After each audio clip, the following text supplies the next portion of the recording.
This is Zen Master Fusion with me, Zen Master Spida.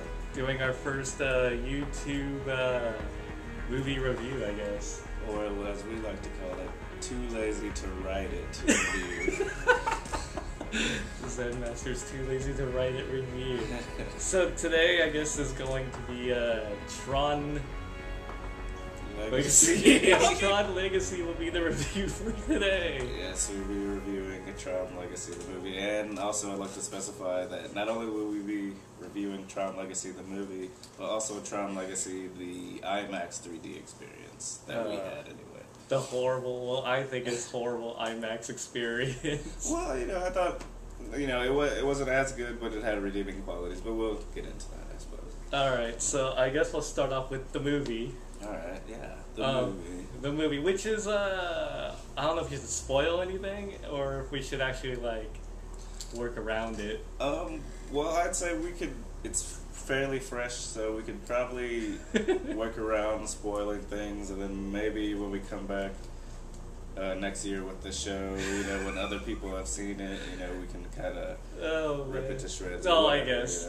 Yeah, so I guess, the movie is nothing without Jeff Bridges. Yeah, I would have to agree. Jeff Bridges totally makes that movie. Well, it was pretty cool.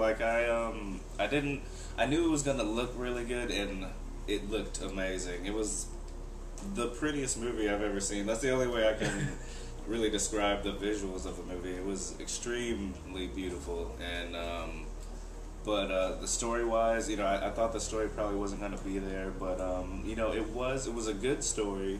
It wasn't perfect. It wasn't gonna wow you.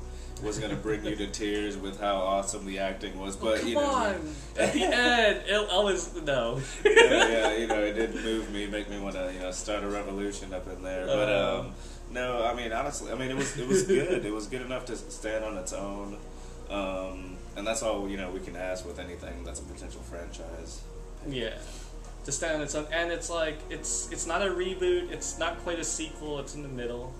Yeah. And they pull it off really well.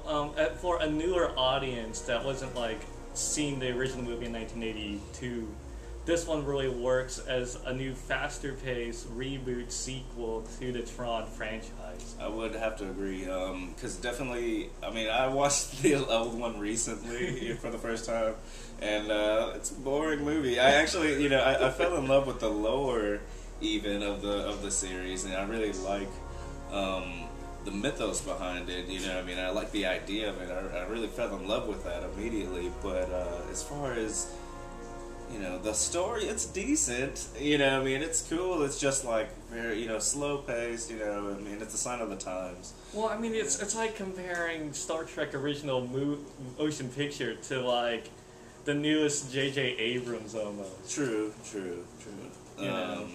It is a lot like that. So, so this one, for people who haven't seen the original Tron, you don't really need to, because this one pretty much gets you up to speed with as much as you need to know from the original. The movie kind of starts off with them giving you the beat points that you really need to know. This is the grid. On the grid it's like this.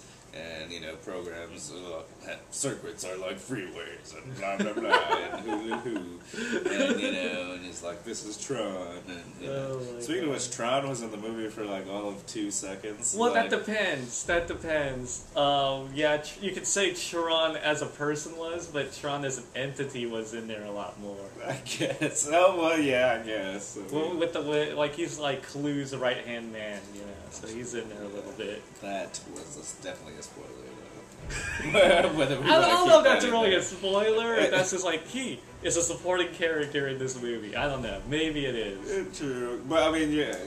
It's hard to say. But the younger Jeff Bridges, the digitized Jeff Bridges of 30 years ago, well done, except for when he's in the real world. True.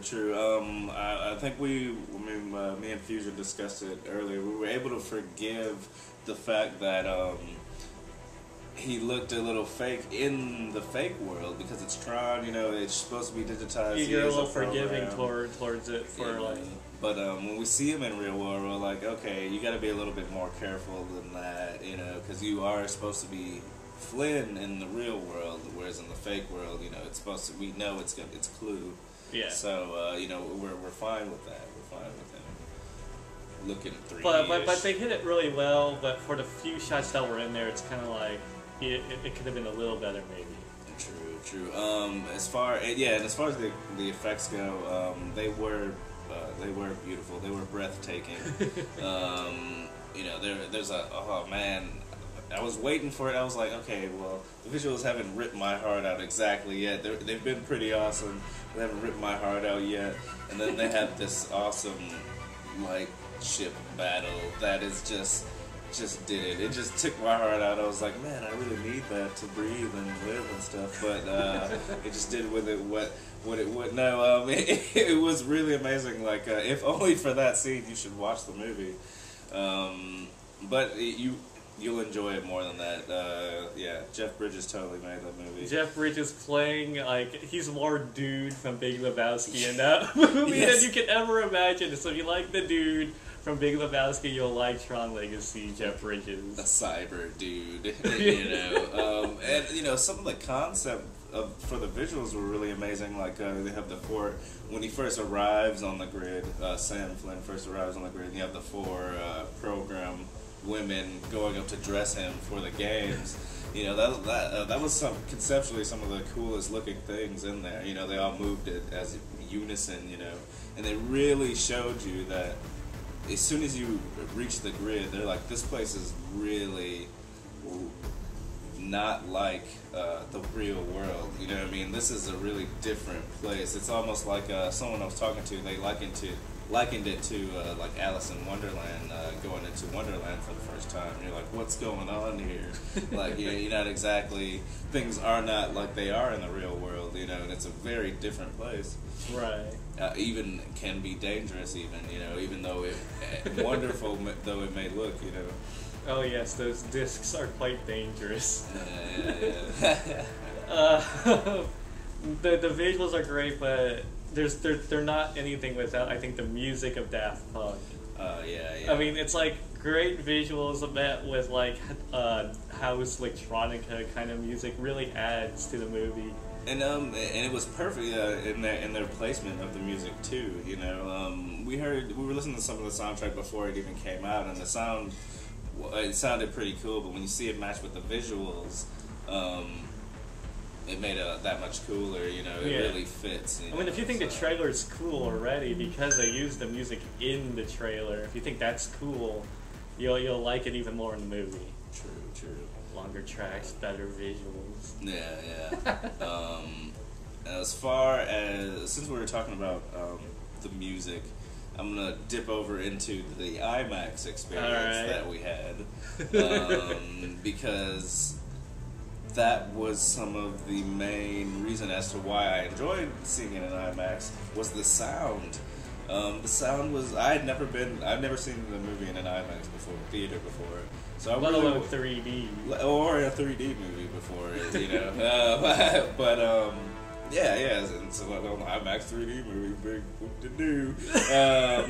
So, you know, I'm in the theater and I'm like, holy crap, has it been that long since I've been in a movie theater that I don't remember, like, this sound being like this, you know? The sound shook you, you know what I mean? I was, like, shaking in my seat when, like, the bass hit, you know, of the Daft Punk or, you know, some explosion or whatever, you know. Shook you, shakes your clothes, it feels like almost. I mean, yes, the sound in IMAX is amazing. Yeah, and I was surprised in the scene where he reboots all those arcades at Flynn's, you know.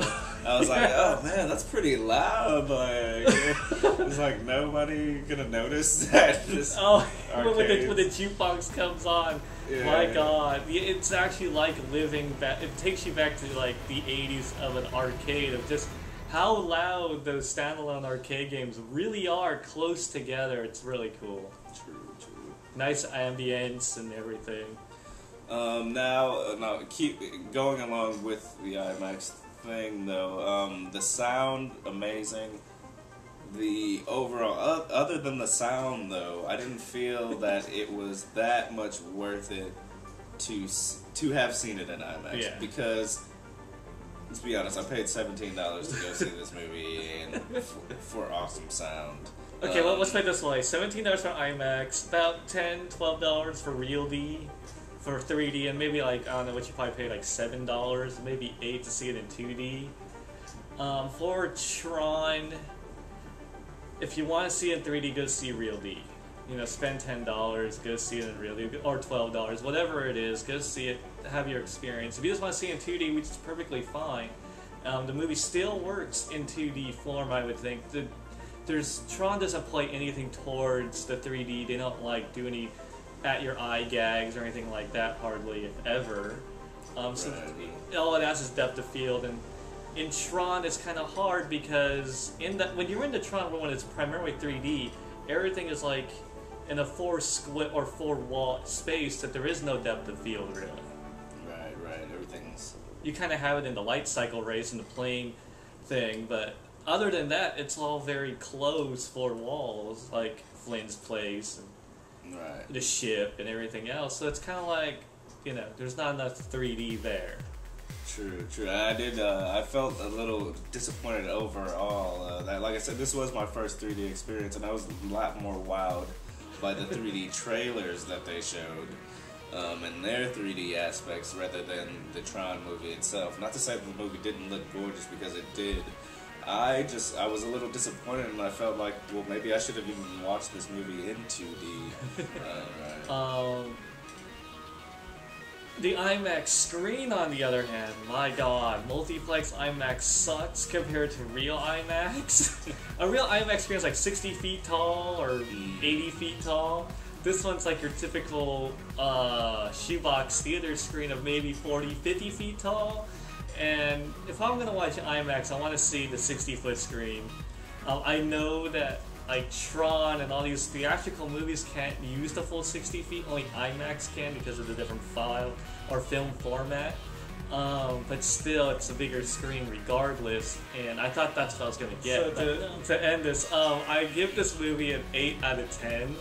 I will see it again in 2D or in 3D 2 to 3 more times, maybe in theaters. But yeah, I'll probably own this as well on Blu-ray. I would have to agree with ZM Fusion and give this a 8 out of 10 as well. I feel like if I was giving it a letter grade, it's like a B movie, not a B movie. It's an A movie, but it's, you know, it gets a B plus on the report card. You know, because it's a good movie. The story's good. It's not, it won't wow you. It's just good enough that it's, you know, and it's really enjoyable. You know, it's a good time. You won't be disappointed, and so that, you know, because of that, I give it a B. I'm more excited though to see this again in the high definition when it comes out on video, because I'm sure I can see the beauty of it, you know, there more so than I feel I did in 3D. Because not because the 3D is worthless, but it was just, you know, it was disappointing because they didn't use a lot of it. So, you know, I felt like I was a little misled, you know, into believing this is going to be this amazing 3D experience, you know. Yeah. So, and it wasn't, you know, it's something that can be seen in 2D. Yeah, that's how I feel about a lot of movies that are out like in so-called 3D. Even though the trailers do look good. Yeah, exactly. You know, that's what I get you. And trailers are great, and then you go to the theaters, it's like, did I pay for? Yeah. But no, there are some good 3D movies out there, so it's all up to taste and what you want to do. If you think that franchise deserves your extra $3-4, then go right ahead. Tron, yeah, I thought it would, but you know, live and learn, I guess. Yeah, and then get loves. All right, so I guess for Zen Master Fusion. Spida. This is our first ZMGTime or Zen Masters Game Time review on YouTube. Yay, check back for more, I guess.